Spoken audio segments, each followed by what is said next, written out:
오늘 본문은 특히 오늘 본문에 나오는 아나니아와 삽비라 이야기는 성경에 나오는 대표적인 난해 구절입니다. 도무지 이게 뭘 의미하는지 이해가 안 되는 거예요. 우리의 상식으로 이해하기가 어렵습니다.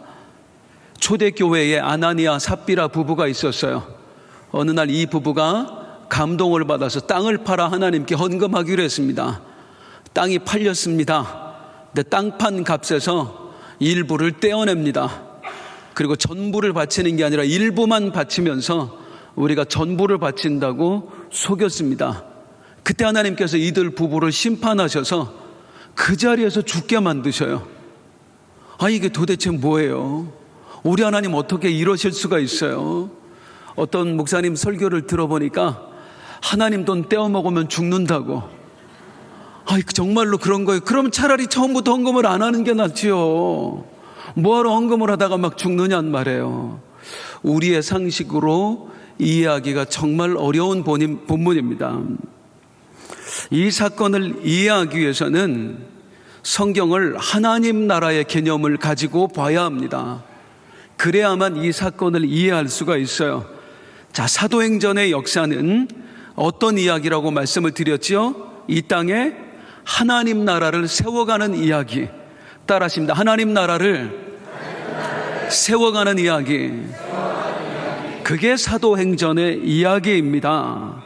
예수님을 믿는 사람들이 늘어났다는 것은 하나님 나라의 개념으로 보면 하나님 나라의 영토가 확장된 것입니다. 3,000명이 회개했다, 5,000명이 회개했다 하는 것은 그만큼의 하나님 나라가 늘어난 거예요. 이걸 사탄의 입장에서 보면 3,000명이 회개하고 5,000명이 회개하면 그만큼의 자기의 나라를 빼앗긴 겁니다. 그러니 사단이 가만히 있을 수가 없지요. 발악을 합니다. 어떻게 해서든지 자기의 나라를 되찾기 위해서 수단과 방법을 가리지 않고 공격을 감행하는 거예요. 온갖 전략을 총동원해서 하나님 나라 확장을 방해하는 겁니다. 그 처음 방해 공작을 우리가 지난 2주 말씀을 통해서 들었던 거예요. 사단은 처음에 어떤 공격법을 취했습니까? 제사장들과 사두개인들, 소위 권세자들을 이용해서 초대교회를 핍박을 했습니다. 복음을 전하는 사도들을 가두었고 저들을 신문했고 또 예수 이름으로 다시 한번 예수 이름을 전하면 죽이겠다고 협박을 했습니다. 하지만 교회는 두려워하지 않았죠. 왜? 이 모든 것의 배후에는 누가 있다? 사탄이 있다. 그렇게 믿고 저들은 한 마음으로 하나님께 간구했습니다. 그게 지난주 말씀이었어요. 사도행전 4장 29절 같이 시작. 주여 이제도 그들의 위협함을 굽어보시옵고 또 종들로 하여금 담대히 하나님의 말씀을 전하게 하여 주시옵소서. 이 기도에 담긴 초대교회 성도들의 마음이 무엇입니까? 사탄이 아무리 우리를 공격을 한다고 할지라도 하나님 나라를 확장하는 일 우리는 멈추지 않겠다. 오히려 더 담대하게 말씀을 전해서 사탄과 싸워나가겠다. 그리고 그의 나라를 다 빼앗겠다. 그 다짐이 이 기도에 담겨 있는 거예요. 그렇다면 퀴즈. 하나님의 사람들이 이렇게 다짐하고 기도할 때에 사탄이 가만히 안 있을까요? 가만히 안 있을까요? 가만히 안 있습니다. 그러면 사탄은 더 세게 공격을 할까요? 더 세게 공격을 할까요? 더 세게 공격을 합니다. 사탄이 더 세게 공격을 할 때에 그 공격 방법이 다양할까요? 아니면 다양할까요? 다양합니다. 사탄은 교회와 우리를 공격할 때에 한 가지 전략만 쓰는 게 아니에요. 아주 다양한 전략을 써서 우리를 공격을 합니다. 그리고 우리를 무너뜨리려고 하는 거예요. 그 사탄이 오늘 본문에서는 어떤 전략을 쓰느냐? 이 땅에 하나님 나라가 세워지지 못하게 하기 위해서 사탄은 어떤 공격을 감행하느냐? 사탄은 교회의 내부를 공격하는 겁니다. 초대교회 공동체의 일원이었던 그 사람들 아나니아와 삽비라를 공격을 해서 교회가 안에서부터 무너지게 하는 그런 전략을 쓴 거예요. 그 관점으로 오늘 본문을 들여다봐야 되는 것입니다. 자, 그러면 사탄이 도저히 두고 볼 수 없었던 초대교회, 꼭 넘어뜨리고 싶었던 초대교회, 그 초대교회는 사탄의 두 번째 공격을 받기 전에 어떻게 이 땅에 하나님 나라를 만들어가고 있었을까요? 자, 베드로와 요한이 풀려난 이후에 교회는 더 뜨겁게 기도하면서 성령으로 더 충만하게 됩니다. 그러면서 교회 안에는 이런 일이 일어났습니다. 사도행전 4장 32절에서 35절입니다. 시작. 믿는 무리가 한 마음과 한 뜻이 되어 모든 물건을 서로 통용하고 자기 재물을 조금이라도 자기 것이라 하는 이가 하나도 없더라. 사도들이 큰 권능으로 주 예수의 부활을 증언하니 무리가 큰 은혜를 받아 그 중에 가난한 사람이 없으니 이는 밭과 집이 있는 자가 팔아 그 판 것의 값을 가져다가 사도들의 발 앞에 두매 그들이 각 사람의 필요에 따라 나누어 줌이라. 초대교회 성도들이 어떻게 했어요? 자기들의 재산을 팔았어요. 자기의 재산을 팔아서 사도들에게 또 하나님에게 헌금한 거죠. 그리고 사도들은 그 모든 것을 공동체와 함께 나누었습니다. 그래서 초대교회 안에 어떤 일이 벌어졌다고 이야기해요? 34절을 다시 보면, 다시 읽어봐요. 시작. 그 중에 가난한 사람이 없으니 이는 밭과 집 있는 자는 팔아 그 판 것의 값을 가져다가 주었기 때문이다, 그 말이에요. 그래서 초대교회는 이런 교회가 되었습니다. 따라 하십니다. 가난한 사람이 없는 교회. 다시 한번, 가난한 사람이 없는 교회. 가난한 사람이 없는 교회, 이것이 바로 그 당시 초대교회가 이루어낸 하나님 나라였습니다. 가난한 사람이 없는 교회, 이게 하나님 나라였어요. 혹시 오해할까봐 말씀드립니다. 초대교회가 이 땅에 완전한 하나님 나라를 이루었다, 그런 말이 절대로 아닙니다. 이 땅에 완전한 하나님 나라, 완전한 천국은 절대로 이루어질 수 없습니다. 완전한 천국은 어때 이루어져요? 우리 언제 이루어져요? 우리 주님 다시 오셔서 새하늘과 새 땅이 생길 때, 그때 비로소 완전한 하나님 나라가 이루어지는 거예요. 이 땅에서 완전한 하나님 나라는 있을 수 없습니다. 하지만 오늘날 이 땅에서도 그 하나님 나라의 모습 일부를 맛볼 수는 있어요. 초대교회가 바로 그 하나님 나라의 일부, 천국의 모습 일부를 지금 나타내 보여주고 있다, 그 말이에요. 어떤 모습으로? 다시 합니다. 가난한 사람이 없는 교회. 한 번 더, 가난한 사람이 없는 교회. 가난한 사람이 없는 교회의 모습으로서 초대교회가 하나님 나라를 이 땅에 이뤄낸 겁니다. 일부나마. 이게 무슨 의미인가? 자, 사랑하는 성도님들, 한 가지 중요한 질문을 드리겠습니다. 지난 2주 동안 말씀을 통해서 하나님 나라에서 정말 중요한 개념은 사람이라고 말씀드렸습니다. 그러면 하나님을 믿는 사람들이 늘어나면 이 땅에 저절로 하나님 나라가 만들어지는 걸까요? 절대로 그렇지 않습니다. 하나님 나라가 이루어지려면요, 이 땅에 하나님 나라가 이루어지려면 우리 가정도 마찬가지고 우리 교회도 마찬가지입니다. 단순히 하나님을 믿는 사람만 늘어나서 이곳이 하나님 나라가 되는 것이 아닙니다. 그 사람들 안에 이게 있어야 비로소 하나님 나라가 이루어지는 거예요. 따라하십니다. 하나님의 통치. 그렇습니다. 하나님을 믿는 사람들 안에 하나님의 통치가 이루어질 때, 그때 비로소 우리의 가정이 하나님 나라가 되는 것이고, 내 삶에 하나님의 통치가 이루어질 때 비로소 내 삶이 하나님 나라가 이루어지는 것이고, 우리 교회에 하나님의 통치가 이루어질 때 비로소 우리 교회에 하나님 나라가 이루어지는 것입니다. 즉 하나님을 믿는 사람들이 하나님의 뜻대로 살아갈 때에 비로소 하나님 나라가 이루어지는 거예요. 이게 하나님 나라에서 가장 중요한 개념이에요. 다시 따라하겠습니다. 하나님의 통치. 하나님의 통치가 하나님 나라에서는 가장 중요해요. 교회에 사람만 많아진다고 해서 여기가 저절로 천국 되는 거 아닙니다. 우리 교회 구성원 모두가 하나님의 통치를 받을 때에 비로소 우리 교회가 천국이 되는 거예요. 그러면 이 하나님의 통치 이념, 즉 하나님의 뜻은 어떻게 알 수 있을까?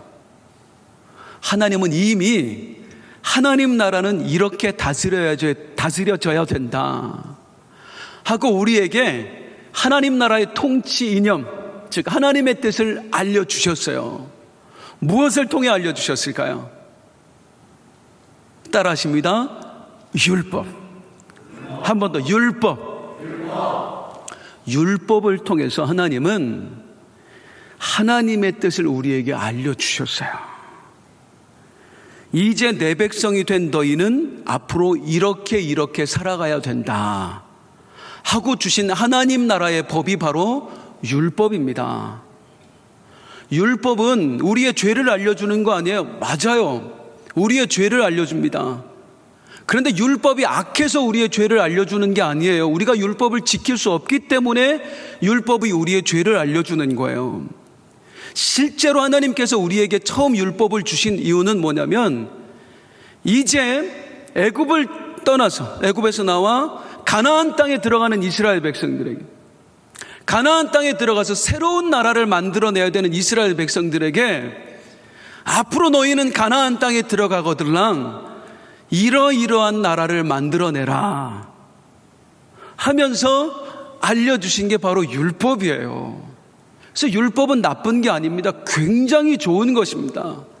율법을 바로 알면 하나님 나라가 이런 것이구나 하는 걸 알 수 있어요. 율법을 바로 연구하면 하나님의 뜻을 우리가 알 수 있어요. 그러면 율법에 나타난 하나님의 뜻은 무엇일까요? 하나님은 우리가 사는 곳들이 어떤 나라가 되기를 원하실까요? 율법에 나타난 정신을 딱 두 마디로 요약하면 이겁니다. 무엇이죠? 따라하십니다. 하나님 사랑, 이웃 사랑. 이거예요. 하나님 사랑과 이웃 사랑이 나타나는 나라, 그게 바로 하나님이 원하셨던 나라예요. 그걸 율법을 통해서 알려주시는 거예요. 너희는 장차 새 나라에 들어가면 나를 이렇게 사랑해라, 그리고 이웃을 이렇게 사랑해라, 그러면서 내가 원하는 나라를 만들어 가라. 그렇게 주신 게 바로 율법이었다 그 말입니다. 그래서 사실은 율법대로 살면 이 땅에 하나님 나라가 이루어지게 되어 있습니다. 그 율법의 일부만 한번 우리가 들여다볼게요. 우리가 하나님 사랑은 정말 잘해요. 그런데 뭐가 부족하냐면 사실은 이웃 사랑이 부족해요. 근데 율법에는 하나님 사랑과 이웃 사랑이 거의 동등하게 나옵니다. 거의가 아니라 똑같이 동등하게 나와요. 그 중에서 이웃 사랑을 표현한 구절이 있어서 우리 성도님들에게 소개해 드립니다. 오늘 본문하고 연관이 있어서 말씀드리는 거예요. 신명기 말씀입니다. 신명기는 이제 곧 가나안 땅에 들어가야 될 이스라엘 백성들에게 주신 말씀이지요. 너희는 새로운 땅에 들어가서 이런 나라를 만들어라 하면서 하나님께서 모세를 통해 주신 말씀 중에 하나 무엇이었을까요? 신명기 15장 4절입니다. 시작. 네가 만일 내 하나님 여호와의 말씀만 듣고 내가 오늘 내게 내리는 그 명령을 다 지켜 행하니 내 하나님 여호와께서 내게 기업으로 주신 땅에서 내가 반드시 복을 받으리니 너희 중에 가난한 자가 없으리라. 아멘. 이게 무슨 뜻일까요? 이 말씀이. 안타까운 건 이 말씀에 정말 놀라운 의미가 담겨 있는데 대부분의 성도님들은 딱 요 구절만 생각한다는 거예요. 요 구절만 가지고 하나님의 뜻을 우리가 곡해하는 거예요. 이 구절을 딱 보면 어떤 생각이 들지요? 너는 저 땅에 들어가거들랑 이제 하나님 말씀대로 살아라. 하나님이 너에게 무엇을 알려주실 것을 순종해라. 그러면 하나님께서 너에게 복을 주실 것이고 너희가 열심히 하나님 말씀에 순종하면 너희는 평생을 살아도 가난하지 않게 될 것이다. 이렇게 우리가 이 말씀을 사실은 많이 오해합니다. 그런데 하나님께서는 이 말씀을 그런 뜻으로 주신 게 아니에요. 이거 신명기 15장 전체를 보면 이제 명확하게 알 수 있는데, 맨 앞에 한번 보세요. 다시 한번 띄워놔 주세요. 그 구절이요. 4절이요. 네가 만일 내 하나님 여호와의 말씀만 듣고 내가 오늘 내게 내리는 그 명령을 다 지켜 행하면 했지요. 그러면 이렇게 될 거야. 네가 복을 받을 것이고 가난한 자가 없게 될 거야. 그 앞에 나온 말씀이 중요한 거 아니겠어요? 어떤 말씀을 하셨길래 너희는 이렇게 지켜라. 그러면 네가 복을 받을 것이다. 그러면 가난한 자가 없을 것이다 라고 얘기하셨을까? 앞뒤 문맥을 살피는 게 중요한 거 아니겠어요? 바로 이 앞에 나오는 말씀이 어떤 말씀이냐 한번 보겠습니다. 하나님은 뭘 말씀하신 후에 이걸 지켜 행하라고 하셨을까? 1절부터 봅니다. 시작. 매 7년 끝에는 면제하라. 면제의 규례는 이러하니라. 그의 이웃에게 구워준 모든 체주는 그것을 면제하고 그의 이웃에게나 그 형제에게 독촉하지 말지니 이는 여호와를 위하여 면제를 선포하였음이니라. 이방인에게는 내가 독촉하려니와 내 형제에게 구워준 것은 내 손에서 면제하라. 이걸 면제년의 규례라고 합니다. 다른 말로 안식년 규례라고 합니다. 이걸 아주 여기 이 구절에 나와 있습니다만 간단하게 설명하면 이것입니다. 누가 너에게 빚을 졌거든 이자도 내고 해야 될 거 아니에요? 그런데 7년째가 되면 그 빚을 다 탕감해줘라. 그래서 그 사람이 살 수 있게 해줘라. 누가 만약에 너한테 빚을 져서 도저히 갚을 길이 없어 너에게 종이 되거든 15장 전체를 보면 그래요. 7년째가 됐을 때 그 사람을 자유롭게 놓아줘라. 그리고 그냥 놓아주는 것뿐만 아니라 그 사람에게 임금까지 다 줘서 놓아줘라. 그래서 그 사람으로 하여금 살아갈 수 있게 해줘라. 이거 이 세상에 있는 법이에요? 없는 법이에요? 이 세상에 없는 법이에요. 이건 오직 하나님께서 당신의 백성들에게만 주신 법이에요. 이 세상의 법은 빚졌으면 당연히 갚는 거예요. 그런데 하나님의 법은 아니에요. 이걸 악용하는 사람은 없겠지요. 누가 너한테 빚을 줬으면 그 사람이 살 수 있도록 7년째가 되면 다 탕감을 해줘라. 누가 빚을 져서 대신 종살이를 하거들랑 7년째가 되면 다 자유롭게 풀어줘서 그 사람으로 살아갈 수 있게 해줘라. 그렇게 이 말을 너희가 지키면 어떻게 하겠다고? 내가 너희에게 복을 줘서 너희가 평생 가난하지 않게 해줄게, 이 말이 아니에요. 여기에 담긴 이 신명기 15장에 담긴 그 말씀은 어떤 말씀이냐면 누가 너에게 빚을 졌거든 7년째가 될 때 그 빚을 탕감을 해줘라. 그리고 종살이를 하거든 또 7년째가 됐을 때 자유롭게 놓아줘라. 그 사람이 살아갈 수 있는 생활비까지 줘라. 그렇게 해서 네 주변에 가난한 사람이 없게 만들어라. 이게 내가 원하는 나라다. 너희가 그런 나라를 만드는 것이 곧 복받은 인생으로 살아가는 것이다. 이 온 세상에서 하나님의 자녀였던 사람들이 마귀의 자녀가 되어서 오로지 나만을 위해서 살아가면서 어떻게 해서든지 가진 자가 못 가진 자 것을 더 뺏으려고 하는 이 세상에서 남의 어렵거나 남이 힘들거나 죽어가거나 그건 거에 조금도 관심이 없는 이 세상에서 내 자녀된 너희들만큼은 누가 먹을 것이 없어 구하러 오면 구워주고 7년대가 되면 그 빚도 다 탕감해주고 종살이라고들랑 다 7년대가 되면 놓아줘서 살게 해줘라. 그리고 이 법이 나중에 가다 보면 이 안식년 법이 나중에 어떻게까지 이어지는 거예요? 희년으로 이어지는 거예요. 심지어는 누가 너에게 땅을 담보로 잡아서 양식을 구하기 위해서 어쩔 수 없이 너에게 땅을 담보로 잡았거든. 그 땅을 네가 사용하지만 이 안식년이 7번 지난 50년째 되는 해에는 다 땅까지 돌려줘라. 이 세상은 다 누구 땅이니까? 나 여호와의 땅이니까. 너도 나한테 빌려 쓰는 거다. 그러니까 다 돌려줘라. 희년이 되면. 그래서 네 주변에 가난한 자가 없게 하라.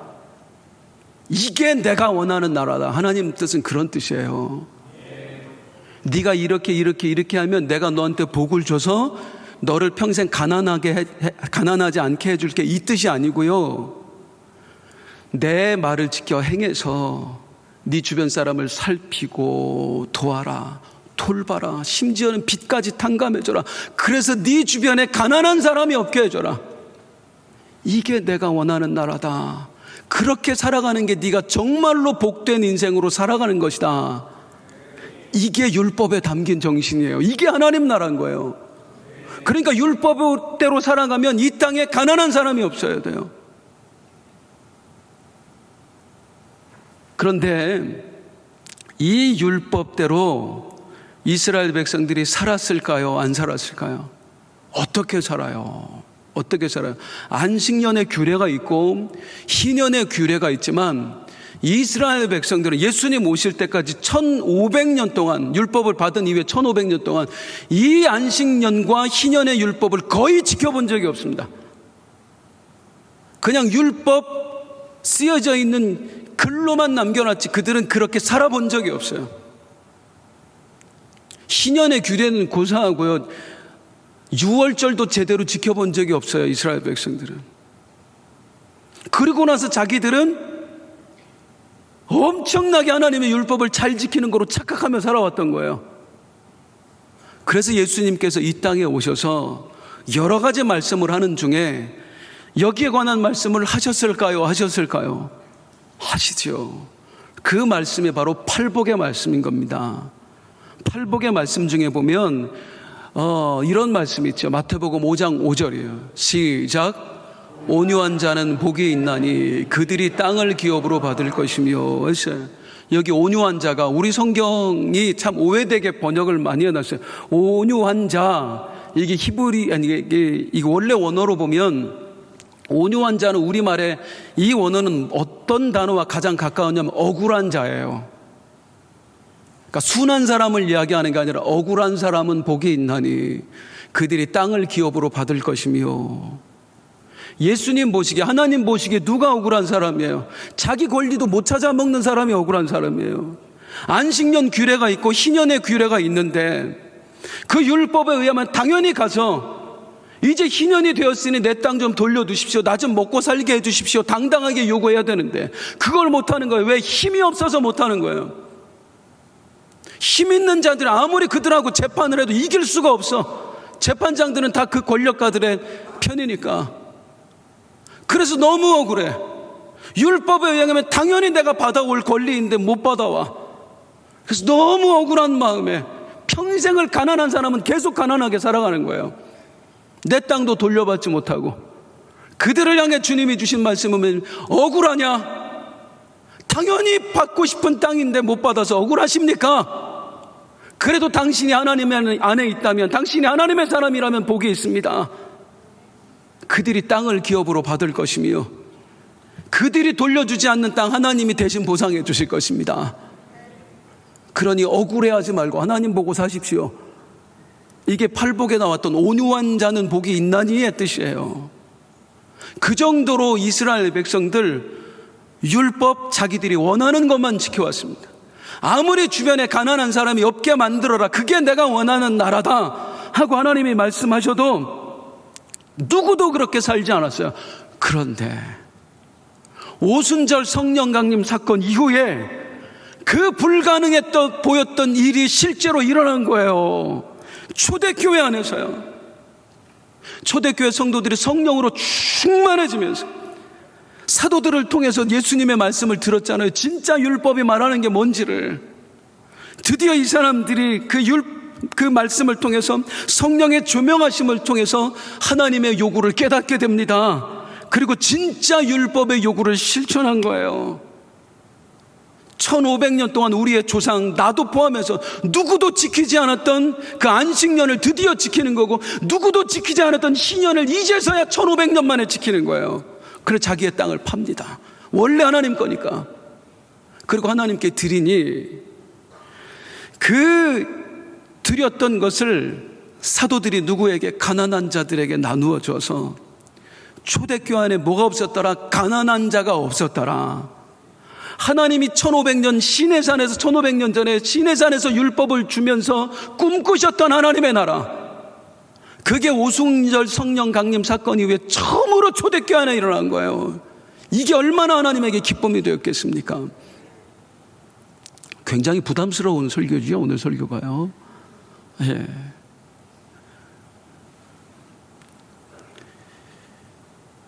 진정한 희년이, 진정한 안식년이 드디어 성령의 감동을 받은 사람에 의해서 이루어졌습니다. 이게 오순절 성령 강림이 우리에게 이뤄낸 놀라운 사건이에요. 정말 놀라운 사건이에요.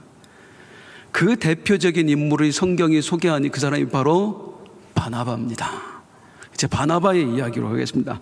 바나바는 어떤 사람이에요? 사도행전 4장 36절 37절 같이 읽어봐요. 시작. 그부로에서 난 레위족 사람이 있으니 이름은 요셉이라. 사도들이 일컬어 바나바라, 번역하면 위로의 아들이라 하니, 그가 밭이 있음에 팔아 그 값을 가지고 사도들의 발 앞에 두니라. 바나바의 본명은 요셉입니다. 요셉이라는 사람이 예수님을 믿었습니다. 성령을 받아 성령 충만하고 은혜를 받았습니다. 그래서 어떻게 했어요? 자기의 밭을 팔아서 하나님께 드렸어요. 여기 밭을 원어로 보면 엄청나게 큰 밭이라는 표현입니다. 그냥 작은 밭을 판 게 아니라 자기 땅덩어리 거의 다 팔아서 하나님께 바친 거예요. 바나바가 그런 사람이었어요. 그런데 이 바나바 이야기에 숨겨진 바나바 사건, 바나바의 이야기에 숨겨진 일이 하나 있습니다. 숨겨진 사건이 이게 뭐냐? 이 바나바라는 사람, 요셉이라는 사람은 그 당시 이스라엘 백성들이 율법을 어떻게 대했는가 하는 걸 아주 상징적으로 보여주는 인물이에요. 자, 바나바에 대한 소개를 다시 한번 볼게요. 성경 36절 시작. 구브로에서 난 레위족 사람이 있으니, 요셉, 바나바 어느 지파 사람이에요?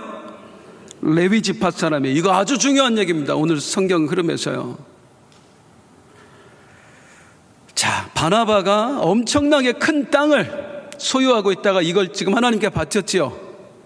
그 땅은 누구로부터 물려받은 땅일까요? 당연히 뭐 조상 대대로 물려받은 땅이죠. 뭐 지금 우리랑 다르니까요. 조상 대대로 엄청난 땅을 바나바의 집안이 가지고 있었다고. 근데 어느 지파 사람이에요? 레위 지파. 율법에는요, 원래 레위 지파는 땅을 소유하지 못하게 돼 있어요.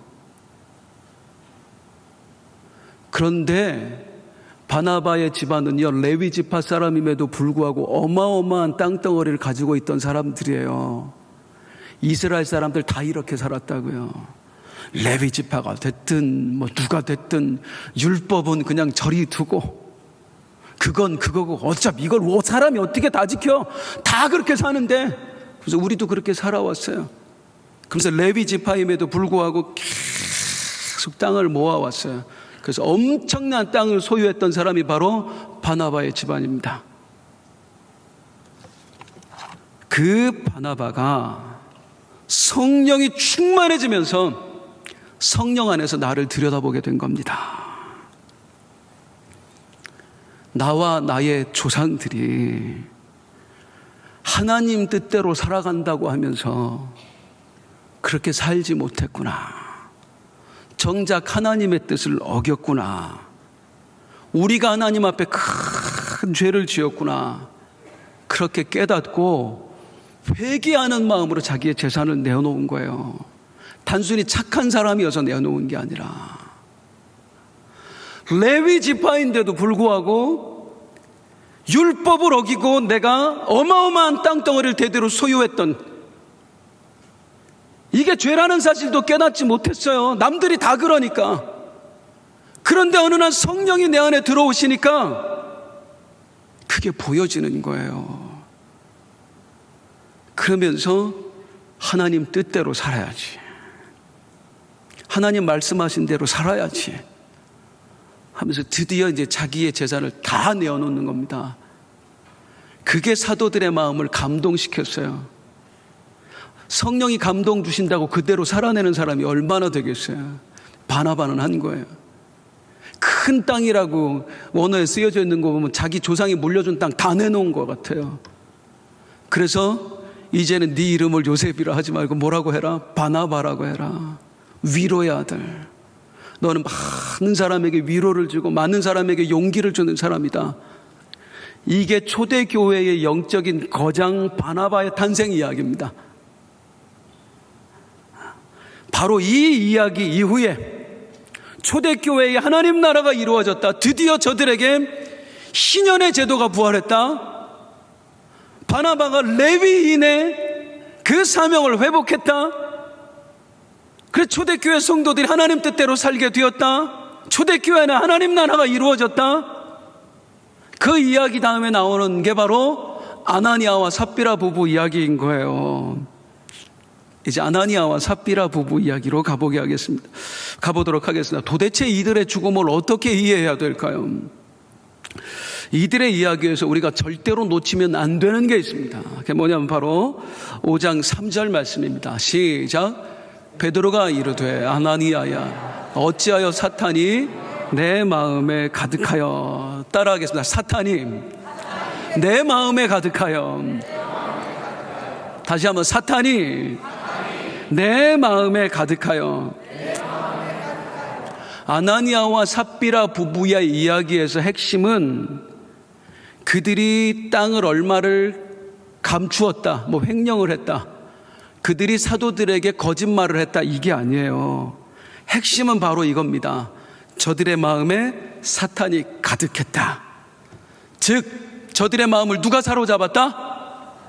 사탄이 사로잡았다. 이게 핵심이에요.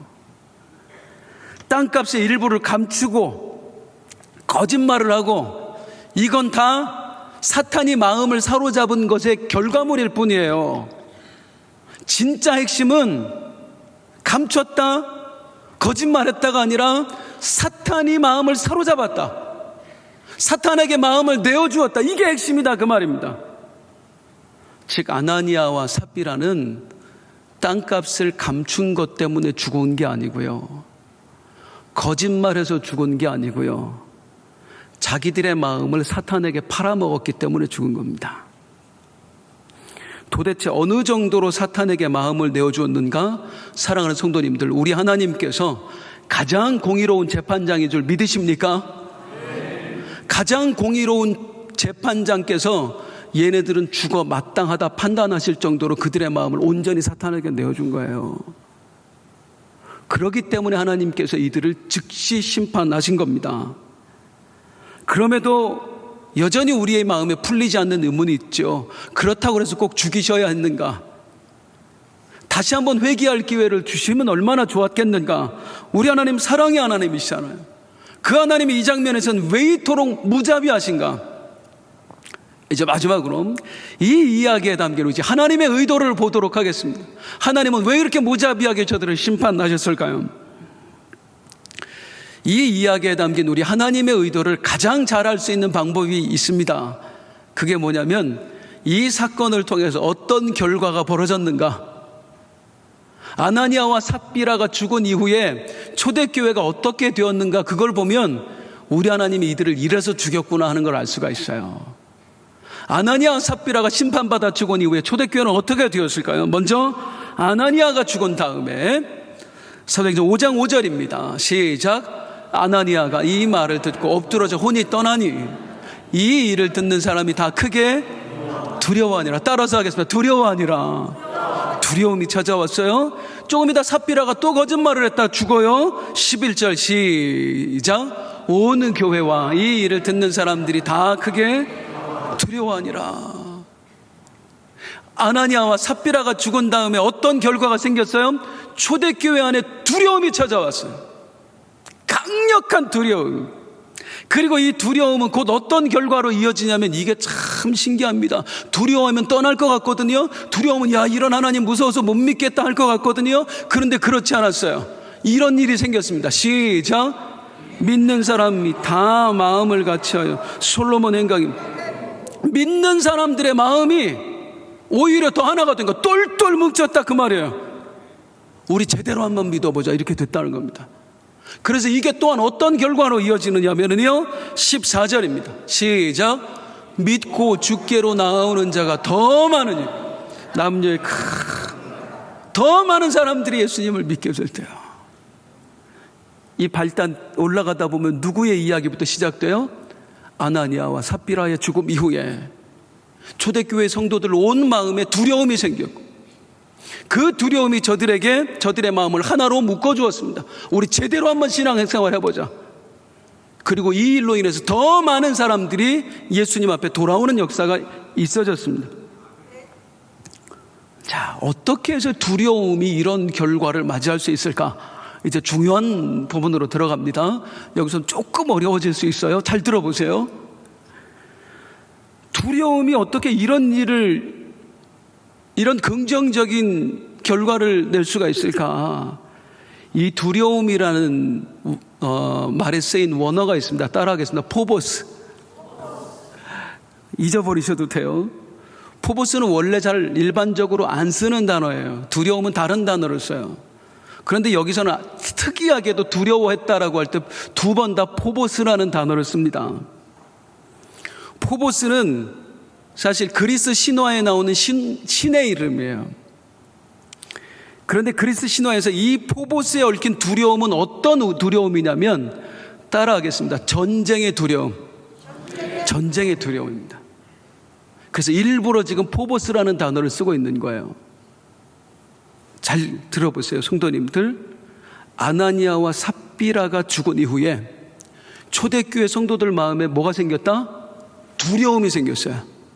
그런데 그냥 일반적인 두려움이 아니라 죽으면 어떻게 하지 하는 두려움이 아니라 어떤 두려움? 포보스의 두려움이라고요. 포보스는 어떤 두려움이라고요?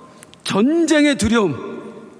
아나니아와 삽비라의 죽음 이후에 초대교회 성도들 마음에 전쟁에 대한 두려움이 확 들어온 겁니다. 무슨 말이냐면 아나니아와 삽비라가 죽음을 보고 초대교회 성도들 모두가 한 마음으로 이렇게 생각하게 된 거예요. 나도 이렇게 될 수 있구나. 내가 영적 전쟁에 실패해서 내 마음을 사단에게 내어준다면, 팔아먹는다면 나도 언제라도 이렇게 내어줄 수가 있구나. 그래서 온 초대교회 안에 영적 대각성이 일어나는 겁니다. 우리 다시 내가 영적 전쟁 안에 있다는 사실을 깨닫자. 그리고 절대로 무너지지 말자. 내 마음을 사단에게 팔아먹지 말자. 그러면서 교회가 믿음으로 더욱 하나가 되었다라고 표현하고 있는 거예요. 자, 생각해 보세요. 지금 초대교회가 어떤 상황이냐면, 지난주 말씀 한번 떠올려 보세요. 얼마 전에 자신을 위협했던 사두개인들 오히려 지들이 쫄아 있어요. 지금 평생 그냥 하늘 높이 까마득하게 있는 사람들이라고 생각했던 사두개인들이 오히려 우리를 보고 벌벌 떨고 있어. 승리를 맛봤어요. 그리고 사도들의 가르침과 성령의 충만함으로 인해서 교회 안에서 어떤 일이 벌어져요? 막 너도나도 자기 재산 팔아서 헌금을 해. 그러면서 교회 안에 가난한 사람이 없어지고 있어. 그때 어떤 생각이 들었겠어요? 초대교회 성도들 안에. 이야, 이게 진짜 하나님 나라구나. 이대로 가면 이 땅에 무엇이 이루어지겠구나? 하나님 나라가 이루어지겠구나. 마음이 갑자기 너무 평안해지는 거예요. 그런데 그게 아니라고요. 하나님 나라는 절대로 그냥 이루어지지 않는다고요. 이대로 가면 저절로 사람들이 예수를 믿고 저절로 하나님이 다스리는 나라가 되는 게 아니라고요. 왜요? 마귀가 있기 때문이에요. 마귀는 절대로 가만히 안 있거든요. 어떻게 하면 하나님의 나라를 무너뜨리고 다시 내 나라를 되찾을까? 마귀는 호시탐탐 교회를 무너뜨릴 기회만 엿보고 있거든요. 그런데 초대교회 성도들은 이 성공이라고 하는, 그 평안이라고 하는 열매에 지금 취해 있는 겁니다. 영적으로 느슨해져 버린 거예요. 이들이 영적으로 느슨해졌다는 증거가 무엇입니까? 두 개 말씀드립니다. 하나는 아나니아와 삽비라입니다. 영적으로 느슨해져 버려 자기의 마음을 사단에게 팔아넘기는 겁니다. 처음으로 초대교회 안에서 일어난 일이에요. 아나니아와 삽비라가 영적으로 느슨해졌다는 걸 보여주는 거고, 또 하나는 뭐냐면요, 이제 성경적인 걸로 가겠습니다. 이건 조금 더 어려운데, 사도행전 5장 2절을 한번 볼게요. 사도행전 5장 시작. 그 값에서 얼마를 감추매. 아나니아가 땅을 판 값에서 얼마를 감췄다, 그 얘기입니다. 이 감추다에 쓰인 단어가 뭐냐면 노스피조마이라는 단어입니다. 뭐 잊어버리셔도 돼요. 노스피조마이 역시 성경에 거의 안 씁니다. 딱 3번 쓰입니다. 언제 쓰냐면 여기 한 번 쓰이고, 또 한 번은 디도서 2장 10절에 써요. 훔치지 말라 할 때 노스피조마이가 쓰여요. 그리고 어디서 쓰이냐면 구약에 쓰입니다. 아니, 구약은 히브리어로 되어 있는데 어떻게 헬라어가 구약에 나옵니까? 초대교회에, 그 고대의 이스라엘 그 신학자들이 히브리어로 되어 있는 구약 성경을 헬라어로 번역을 합니다. 그게 70인역이라고 해요. 그래서 70인역은 구약 성경이지만 헬라어로 되어 있습니다. 그런데 이 70인역에 보면 노조스포마이라고 하는 이 단어가 딱 한 번 나와요. 언제나 어디서 나올까요? 여호수아 7장에 나옵니다. 여호수아 7장에 무슨 사건이 있었죠? 아간이 하나님의 명령을 어기고 외투와 은덩이, 금덩이를 훔쳤다 할 때 그 단어가 노조스포마이예요. 지금 성경의 기자는 일부러 그 단어와 똑같은 단어를 아나니아 삽비라에게 쓰고 있는 거예요. 이게 무슨 말이냐면 지금 초대교회가 맡고 있는 상황이 그 아간이 범죄했을 때와 같은 상황이다, 그런 뜻입니다. 무슨 상황이에요? 아간이 범죄했을 때 이스라엘 백성들은 어떤 상황이었어요? 여리고의 승리에 이제 도취돼서 영적으로 느슨해질 대로 완전히 느슨해져 있었습니다. 여리고도 무너져? 그냥 성을 뺑뺑 돌기만 했는데 무너져? 이야, 가나안 땅 별거 아니네. 들어가기만 하면 우리 밥이네. 이 영적 느슨함의 결과가 누구에게로 표현되는가? 아간이 훔치는 데까지 오는 거예요. 지금 일부러 그 같은 단어를 쓰면서 성경은 우리에게 지금 초대교회가 같은 상황을 맞이하고 있다. 사단이니까 이스라엘 백성들이 가나안에 들어갈 때 첫 번째 전쟁에서 승리했죠. 그 다음에 느슨해졌다가 아간의 범죄가 일어난 겁니다. 지금 초대교회도 마찬가지예요. 첫 번째 전쟁에서 승리했어요. 사두개인들의 그 공격에서 이겨냈어요. 저들이 쫄게 만들었어요. 벌벌벌벌 떠는 건 저들이라고 지난주에 설교했었죠. 이 승리에 도취돼서 지금 다 영적으로 느슨해졌다고. 내가 기도는 하지만, 전도는 하지만 이제 그 애절함이 없는 거예요. 그냥 저절로 오겠지라고 생각을 하고 있는 거예요. 이때 하나님이 아간을 치듯이 아나니아와 삽비라를 쳐서 그 자리에서 죽이시는 겁니다. 그리고 말씀하시는 거예요. 니들 지금 승리에 도취되어 있을 때가 아니다. 사탄은 더 큰 걸 준비하고 있다. 니들이 이렇게 있으면 저절로 하나님 나라가 이루어질 걸로 생각을 하냐?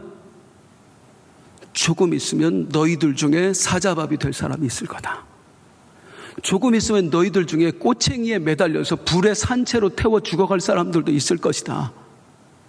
조금 있으면 사탄은 엄청난 핍박으로 너희들을 무너뜨리려고 공격하고 있을 것이다. 공격을 감행할 것이다. 지금 이렇게 안일하게 생각할 때가 아니야. 다 된 것처럼 생각을 해서 사탄에게 마음을 내어줄 때가 아니야. 지금은 너희가 계속해서 영적 전쟁을 해 나가야 될 때야. 그걸 깨달은 거예요. 포보스. 우리 영적 전쟁 중이지. 우리 이러고 있으면 안 돼. 마음을 다 잡자. 우리 느슨해지면 언제라도 아나니아 삽비라처럼 우리 무너질 수 있다. 더 기도하고, 더 마음을 하나로 묶고, 더 하나님 뜻대로 살아가고, 그러니 하나님 나라가 점점 더 확장되어 다 그것입니다. 우리가 신앙생활하면서 늘 잊지 말아야 될 것은 베드로전서 5장 8절에서 9절 뭐라고 말씀합니까? 근신하라, 깨어라. 너희 대적 마귀가 우는 사자같이 두루 다니며 삼킬 자를 찾나니 너희는 믿음을 굳건하게 하여 그를 대적하라. 우리는 절대로 작은 승리에 도취되어서는 안 됩니다. 내가 이 정도로 예수 믿고 이 정도로 은혜 받았으니 이제 뭐 사단의 공격쯤이야 뭐 절대로 안 됩니다. 우리는 절대로 사단 못 이겨요. 하나님의 도우심이 없으면 우리는 절대로 못 이겨요. 그 대단한 아담도 무너졌는데 우리가 어떻게 이겨요, 사탄을? 그 대단한 다윗도 무너졌는데 우리가 사탄을 어떻게 이겨요? 우리 힘으로 절대로 못 이겨요. 그런즉 선줄로 생각하는 자는 넘어질까 조심하라. 오늘 이 초대교회에 일어난 이야기를 통해서 우리가 또 한번 나를 깨워야 됩니다. 요즘 우리 성도님들을 통해서 참 많은 간증의 이야기를 듣습니다. 어제도 들었고 그저께도 들었어요. 목사님, 제가 이런 병을 고침받았습니다. 목사님, 제가 이런 응답을 받았습니다. 너무나 감사합니다. 정말 감사한 일이에요. 여기저기서 응답의 소식들이 들려오니까 너무 감사해요. 그런데 성도님들 간곡히 부탁드려요. 제발 작은 승리에 도취되면 안 되는, 절대로 안 되는 거예요. 이제 내가 이런 기적을 경험했으니 내가 다시는 흔들릴 일이 없겠지. 천만의 말씀입니다. 암병을 치유받고도 다시 세상으로 돌아가는 사람 부지기 있습니다. 어마어마한 기적을 체험하고도 하나님 다시 부인하고 가는 사람 부지기 있습니다. 나도 언제라도 넘어질 수 있는 거예요. 하나님은 그게 너무 안타까우셨어요. 초대교회가 그 사두개인들과의 승리에 너무나 도취되어 그 안일해진 모습이 하나님은 너무나 안타까우셨어요. 그래서 아나니아와 삽비라의 죽음을 통해서라도 잠들려고 하는 저들을 깨우고 싶어 하셨어요. 오늘 그 마음으로 우리를 바라보고 계시지 않을까. 너 절대로 잠자서는 안 된다. 절대로 잠자서는 안 된다. 목사가 돼도 넘어질 수 있고, 장로가 돼도 넘어질 수도 있고, 권사 안수집사가 돼서도요 넘어질 수 있어요.